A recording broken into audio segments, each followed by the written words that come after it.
what is the trade-off of going to see a movie in a theater that is open versus not paying anything to see one of the biggest movies that people will be talking about over Christmas?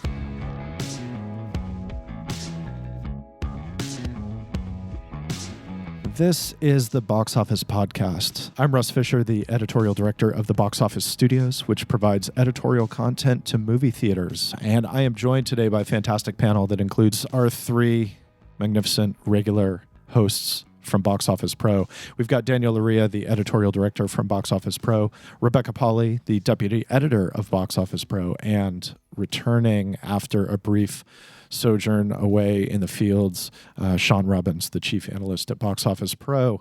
Now, this episode is brought to you by Integra Asset Solutions. And for all theater owners, we'd love you to check out the upcoming auction from a 34,000 square foot theater complex in Cincinnati, Ohio, which opened in the fall of 2019 and shut down 2 months later. The result is that this is the perfect opportunity to upgrade your own equipment at liquidation prices. The 2-day auction of the complex's gear will feature new auditoriums with projectors, surround sound systems, premium heated recliners with tray tables. I want one of those for my house. AV equipment, restaurant and bar equipment, and far more. Bulk offers are welcome. Bidding takes place online on December 15th and 16th. For more information, please visit bidonintegra.com or call 888-BID-6161. And now, instead of having kind of a news and a feature segment this week, we're just going to go straight into it because we've got Shawn back to discuss how Box Office went on Thanksgiving weekend. And it was nice to actually see Box Office returns again. Shawn, what was that like after what 2020 has been overall?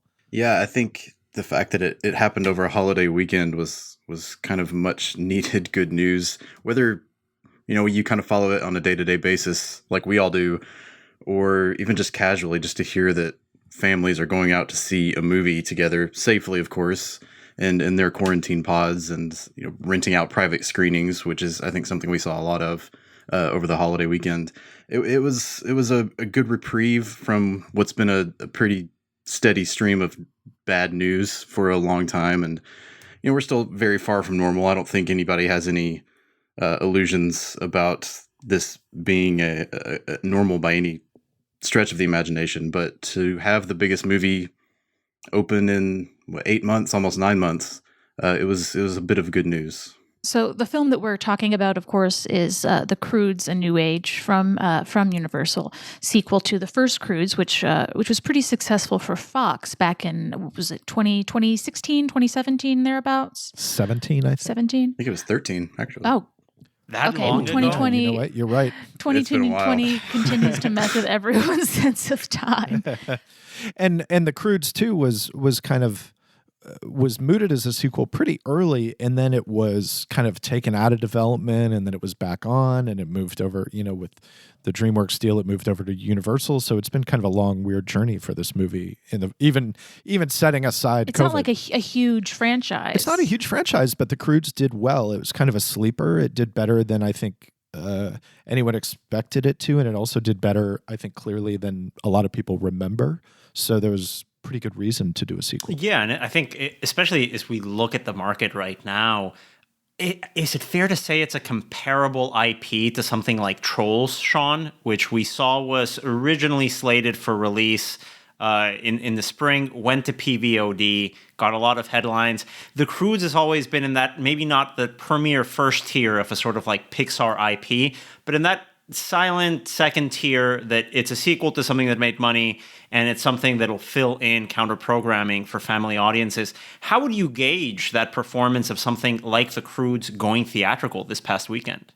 Yeah, I think that's a fair comparison because on top of the fact that this is the first big animated movie, a really family appealing movie for that matter, that's opened since pre-pandemic and with Onward, I think we kind of have to look at every movie, especially this one, in different terms than we would have ordinarily. It's one of the few films that wasn't delayed this year. It was actually moved up. It was originally going to open over Christmas. And I think, we can kind of go back to the deal with Universal having a big role in that decision.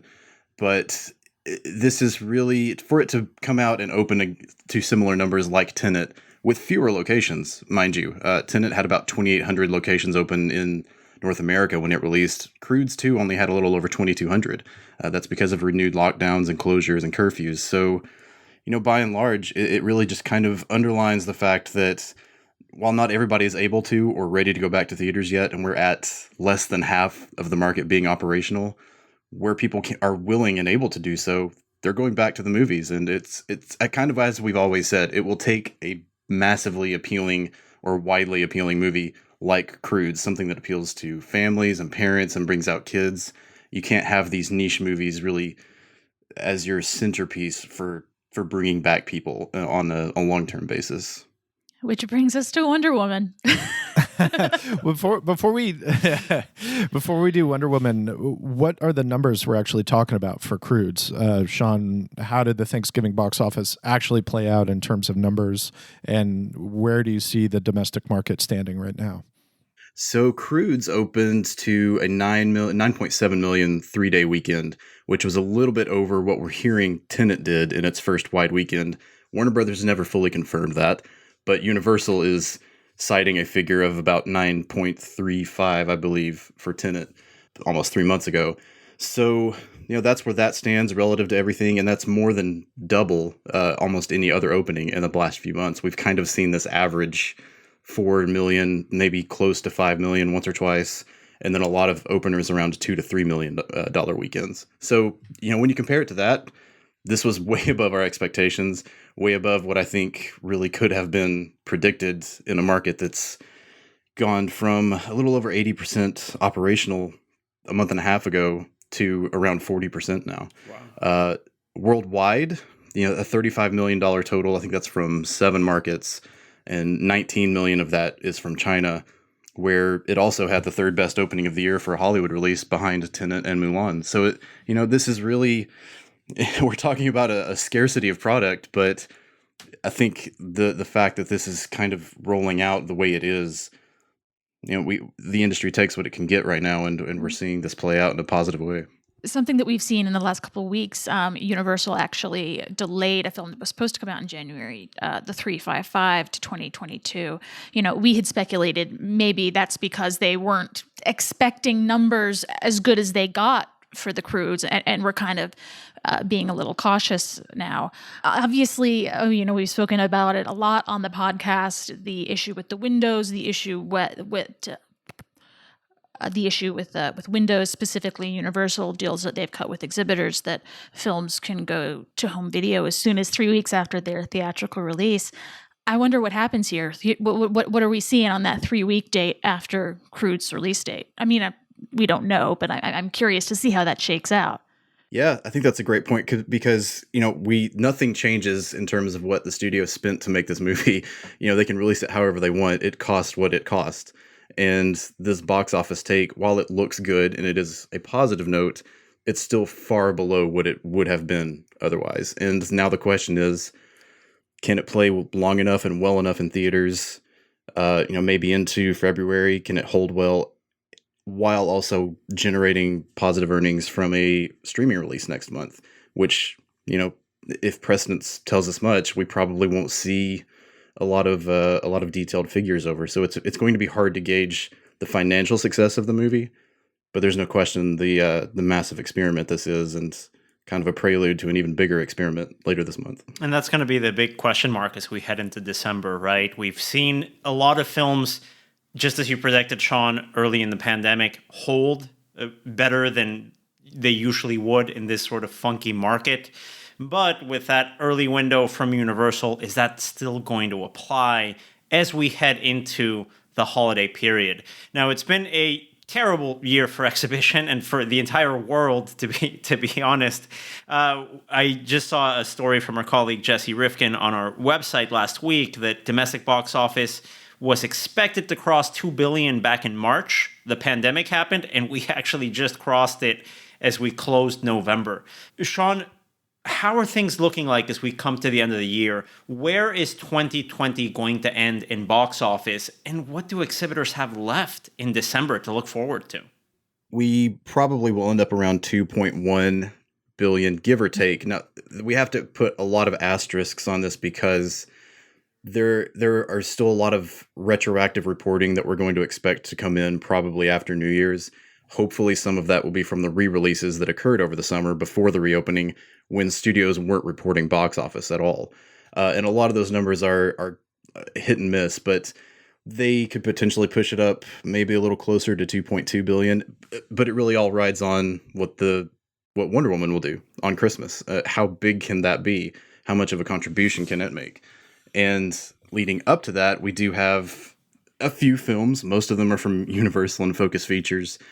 Probably the most notable will be News of the World on Christmas Day. And then Sony also has Monster Hunter coming out, which, hopefully can be a little bit of a counter programmer and draw out some of the fans of that video game that's based on. But that's really the extent of it for December until Wonder Woman. Pulled Monster Hunter.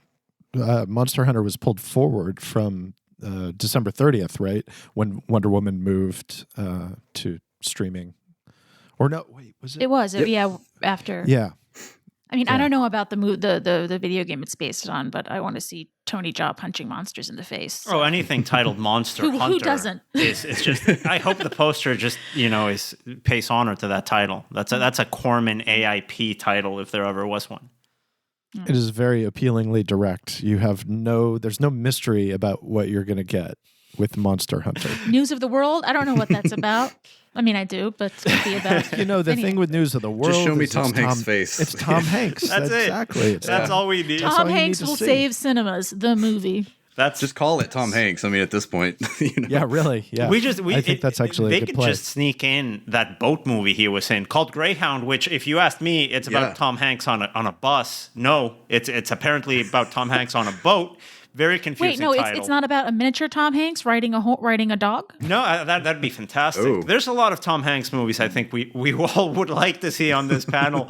But jumping back into what exhibitors can expect other than Tom Hanks movies, you guys have been mentioning that impact of Wonder Woman going day and date on HBO Max in a very curious deal. We have here a 1 month SVOD window. That means it's not premium video on demand. If you've got HBO Max, you can watch Wonder Woman 1984 for 1 month streaming at your home. You can also watch it at movie theaters. We are not sure how many movie theaters will be open in Christmas. Obviously, this can be seen as a sort of hedge from the studio towards potential closings and potential restrictions that come up in coming weeks as we see record numbers of COVID-19 rates come back in the United States. Shawn, regardless of the shortened window implications that are reverberating across the industry, let's focus on the box office potential of Wonder Woman 1984 in cinemas now that we have the highest profile day and date release that's ever happened in our industry. What is that impact of that day and date decision on its box office, and what's the impact of that decision on the rest of the theatrical market? It's a big question. I think we have more questions than answers, and look, we're talking about, this is a movie that was the favorite, I think, arguably at least one of the 2 or 3 favorites to be the top box office performer of the year. It could have been $1 billion movie pre-pandemic. I mean, our own forecasts, we had this at 350 to 400 million domestically. And that would have been in line with the first movie, kind of giving some leeway for, maybe a slight diminish in returns if it was in a competitive market, but it could have overperformed that. We're now talking significantly less. And I think the only point of comparison we have is Tenet, because that's the only other tentpole that we've seen, unless you want to argue Croods as a mini tentpole, that we've seen come out in this pandemic. And it's generated about a little under 60 million domestically now, and that's without a day and date shortened window. That's without, right. So that's the new factor to add. And I kind of look at the 1 month long availability on HBO Max as almost moot, because I think, well, traditionally it would be moot because most films have earned the bulk of their attendance after that long. The question is, how many fans are going to wait out maybe try and see the movie in theaters after this wave of the holiday surge passes of viruses and we get into February, and I'm sure the movie will still be in theaters, theaters that are able to be open. But you also have this other factor, which you alluded to, of HBO Max subscribers having that availability, not having to pay an extra charge. I would argue, dramatically increased likelihood of the film being pirated within the early days of the release. And just the sheer fact that a lot of people will borrow their friends' accounts or their family's accounts to watch the movie and maybe not even subscribe. It's, what is the trade-off of going to see a movie in a theater that is open versus not paying anything to see one of the biggest movies that people will be talking about over Christmas? You're looking at huge markets like New York and LA that, doesn't look like there's any way in hell they're going to be open by Christmas. They could conceivably be open, after that month-long period of HBO Max availability for Wonder Woman 84. So maybe when New York and LA open, it's still only available in theaters. But as you note, piracy is probably going to be insane on this one. And on top of that, there's so much uncertainty about what markets are going to be open, what markets are going to remain closed or are going to reclose. And, seeing this news, the first thing that came to my mind that I'm really curious about is what is Cineworld going to do? Is Regal going to open back up? Because you have the potential of them getting some box office, from Wonder Woman in the United States, but you're looking, months back when Universal announced their deal on limited windows. Cineworld CEO Mookin Greiniger said, we are not screening Universal titles. And what comes out the exact same day as Wonder Woman, but 2 Universal titles. So if they're open, right, he has to kind of, Regal has to maybe put the money where the mouth is and decide if they're actually going to not screen these films.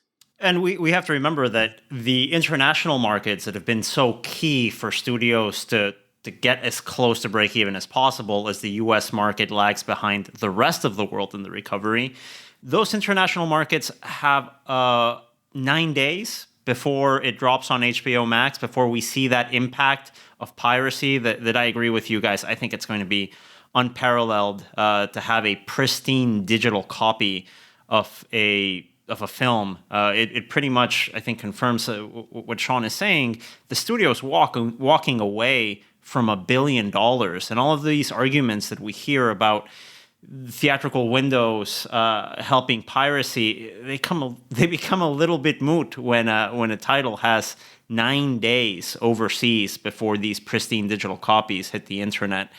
It's going to be tricky, but Shawn, I do have to push you for at least a range.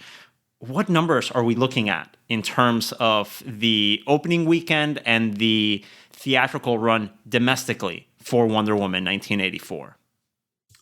So I think if you had asked me this a week and a half ago, as you know from our forecasts, there's a silver lining here. I think the Croods performance maybe kind of helps the perception of what this could do in theaters, because now we've seen people go out and go to a big movie with their families and share. Maybe hopefully that finally starts this wave we've been talking about for months of word of mouth spreading that, hey, you know what, these theaters are doing a great job keeping the place clean, et cetera, et cetera. Hopefully that carries over to Wonder Woman. If it does, maybe this can open even higher than Croods, even with HBO Max in the discussion. Optimistically, our high-end opening forecast was, I believe, about 15 million entering Thanksgiving. I could see it maybe, I don't want to go too out on a limb. And even in some way, I still feel like 15 could be a limb considering the streaming release, but maybe something like 20 million could be achievable.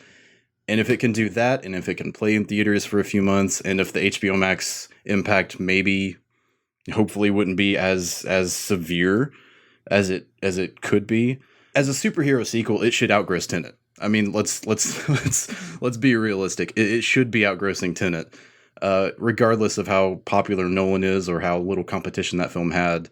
This is a movie that, even with a streaming release, should be able to clear $75 to $100 million at the box office domestically under current circumstances. Another thing that I think bears mentioning with respect to Wonder Woman is whether or not Warner Brothers. So the big thing with HBO Max is that it is not yet available on Roku devices. It was finally made available on Amazon Prime a week and a half ago, 2 weeks ago now, which almost certainly helped, but Roku has really become one of the dominant streaming aggregators. People have Roku branded TVs. They have Roku device costs you $30. That's what I have, and I keep hearing people saying, "Oh my God, HBO Max is the best streaming platform. I love it." I don't want to watch it on my computer. And it's not available on Roku because Roku's driving a hard deal with Warner Brothers, and I think Warner Brothers is driving a hard deal right back. Now you look at HBO Max having one of the biggest movies of the year as a free, or as not a free streaming offering, but as an offering as part of the streaming package. Does that change things with Roku? Does that make it more likely that HBO Max is going to end up on Roku? And if so, how does that change the penetration for Wonder Woman as a streaming offering rather than a theatrical offering? I think that those are big questions that don't have answers and that are going to remain to be seen as things roll out into December. I mean, also under the category of questions with no answers. I mean, Wonder Woman 1984 isn't only facing competition from itself in terms of the HBO Max release or competition, though that's not really the right word for a potential further wave of shutdowns across markets in the U.S. I mean, Soul comes out on Christmas, and if families want to stay home and watch something, Soul, Wonder Woman 1984 double feature, I mean, that's competition that Tenet did not have. And granted, they're different films, are different genres, but they're both kind of 4-quadrant. I mean, would you consider those films competition? I think on some level, yeah. Because exactly what you said, they are both 4-quadrant films. I mean, these are movies that were going to draw families and people from multiple generations. You'll have kids and parents and probably even grandparents interested in these movies on some level. And probably the even bigger hindrance against, or in terms of favoring Soul being able to compete with Wonder Woman, is the fact that it won't have a premium charge. As you mentioned with Tenet, it didn't really have that competition. Even though Mulan was out there, it had that additional $30 charge to it, and that immediately turned a lot of people off, on top of the fact that there was this controversy surrounding the film and just kind of a general, a little bit of a mediocre expectation of the film. Whereas this is a Pixar movie. This is an original Pixar movie coming out on Christmas Day. I'm questioning whether I would, if I didn't have the option to be fortunate enough to go see Wonder Woman later this month in a theater that's not too far away, I would question whether I'd want to watch it that way on HBO or wait until I could hopefully have that option to see it the way it was meant to be seen. Again, that's probably a minority of view, but I think it is something to consider when you're talking about this big experiment of putting a big blockbuster out on a platform that will be very far from the kind of presentation standards people are used to seeing. We need the equivalent of a purity ring for waiting for theatrical. I'm saving myself to see this in a movie theater. I'm saving myself for Tenet. It's coming out on home video. I'm not. Yeah. I haven't seen Tenet yet. December 15th. What's the classic movie that you guys? What's the classic movie that you saved until you could see theatrically? Lawrence of Arabia. Yeah, that's a good one. I think we talked about that at one point. Daniel, Shawn? I did Sound of Music through one of the TCM Fathom events. I just don't like musicals from that era. I have a hard time sitting through them. I still had a hard time sitting through Sound of Music, but at least it looked gorgeous on that screen. Shawn, Russ, how about yourself? So what did you guys save yourself for theatrical for? Hey, Russ, do you want to go first? I'm trying to think of one. I don't know. I mean, I had a couple, and really mine were like Solaris. I waited for theatrical. Which one? The original, because they're both. I hate to say it, they're both. Oh, good, I love the original. Dude, I love the Soderbergh. I adore the Soderbergh. I saw the Soderbergh opening day in a theater in Atlanta that had 6 people in it, and I've watched that movie 20 times. I love it. It's got a great score. Big fan. But yeah, the Tarkovsky original, I waited to see that theatrically, and I think Barry Lyndon was another one that I didn't see on video until I could see theatrically, and I was lucky that at the time this stuff mattered to me. I lived in the Boston area, so I had the Coolidge Corner Theater and the Brattle, which were both good repertory houses, and so I didn't have to ever wait very long, to catch something. I was also lucky enough to catch like all of the original, or not all the original, but all of the great 80s Jackie Chan movies theatrically before I saw them on video. Oh, that's I saw awesome. Police Story at the Museum of Modern Art, and just cool. the audience reaction on him, sliding down the pole in the mall, that big action set. From that, those have been some of my favorite theatrical experiences. Is the big bombastic action films, including the first Wonder Woman with the No Man's Land sequence. Like the audience went nuts. Right. Absolutely. And I could see. I think of even like Mad Max Fury Road was something incredible to see on the big screen. Shawn, what was the one you like just waited to Honestly, see? It's tough because I think I've always lived in Tennessee, so I've never been quite near an area where I could be confident that the movie industry was sprawling enough to guarantee like constant re-releases of classic films. Like living in LA or New York, I'm sure like that happens every day. It doesn't happen here. But the closest example, I actually did wait to see Lawrence of Arabia until about 5 years ago when I just gave up and rented a DVD and watched it one Saturday afternoon. Same with 2001.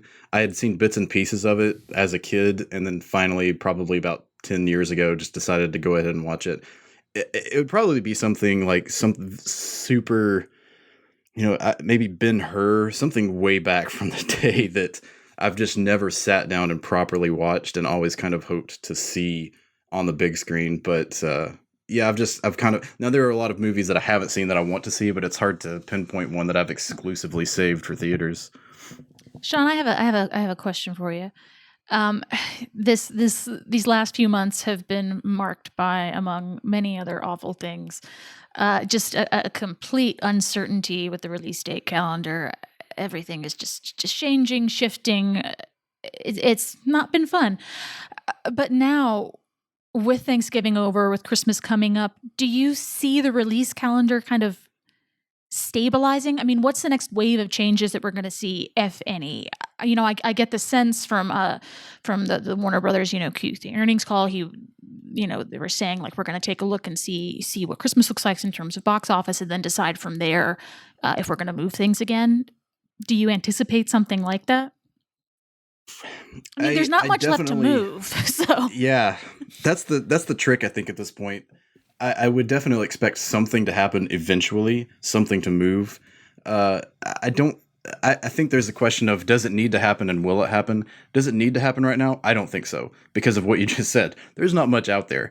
There may be a handful of major studio releases slated to open by the end of January.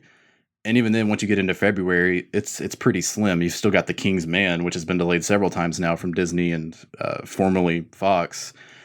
That would probably be moved again, I would imagine. They still haven't even redated Death on the Nile and one other film that escapes my mind right now that they pulled from Free December. Guy? Free Guy, that's the one. Yeah. So I would expect either those to be redated. Unfortunately, probably at least one of them will get a streaming release. That just seems inevitable because of the fact that the 21 schedule is starting to pack up once you get into the summer months.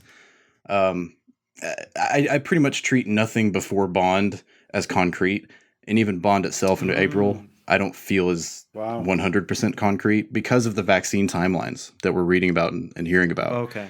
And a lot's going to come down on that comfort level. But the flip side to that is I would probably expect a lot of these summer movies to stay where they're at for a while, because it seems like the general expectation for studios right now is that by midsummer next year, we could really start seeing, in combination with the vaccine availability, we could start seeing people go back to the movies in more of a collective, I dare say, mass movie-going experience again. That's probably optimistic on some level. It could take longer, but I think that's the general hope and expectation now that we have some kind of firm timeline for when the vaccines will be out there. That was something John Fithian of NATO said recently at an NAC conference call, that he really didn't expect the domestic industry to start getting back on its feet until April. So, on one hand, that's not good news, obviously, but then my cynical, pessimistic, forged in the fires of 2020 self is like, oh my God, April. We're going to start getting back to normal as soon as May, June, or July. Wow. Now I've just jinxed it, but Well, it's interesting too because I was reading an article this morning that I think today is the 1-year anniversary of the first confirmed case or first suspected case of the virus in China. Oh. So it's already been technically a year. We need to have a special anniversary episode on. I mean, I know it changed from market to market, day to day, but I assume I associate March 13th as the date that everything kind of went to hell. Yeah. We gotta have an anniversary episode where we just drink whiskey and cry. That's a good idea. But think about like as slow as this year has gone, I think in some ways maybe it's just because I'm getting older. It's gone fast, but it's gone slow and fast at the same time, which makes no sense. But we're now, 3 months away from that period of being at that anniversary, and it's just kind of hard to fathom everything that has or hasn't happened in this time since. Thank you, Shawn, for your insight and for being back. It was great to talk to you again, and glad you had a good Thanksgiving. Absolutely. Great to talk with you guys, and hopefully we'll get to do this a little more often in the coming months. Absolutely. Yeah, we're looking forward to having regular box office weekends and things to actually talk about on that front. And once again, this episode was brought to you by Integra Asset Solutions. Please go to bidonintegra.com or call 888-BID 6161 to get a terrific opportunity to upgrade your equipment at spectacular year-end prices. Thanks again to Daniel Luria, Rebecca Polly, and Shawn Robbins for writing and narrating this episode with me, Russ Fisher. The Box Office Podcast is, as always, produced by recordeditpodcast.com. And next week we will be back with a spectacular special guest whose name I'm not going to reveal yet, but you will enjoy their contributions and insights. So please join us next Thursday. Thanks for listening. Bye-bye.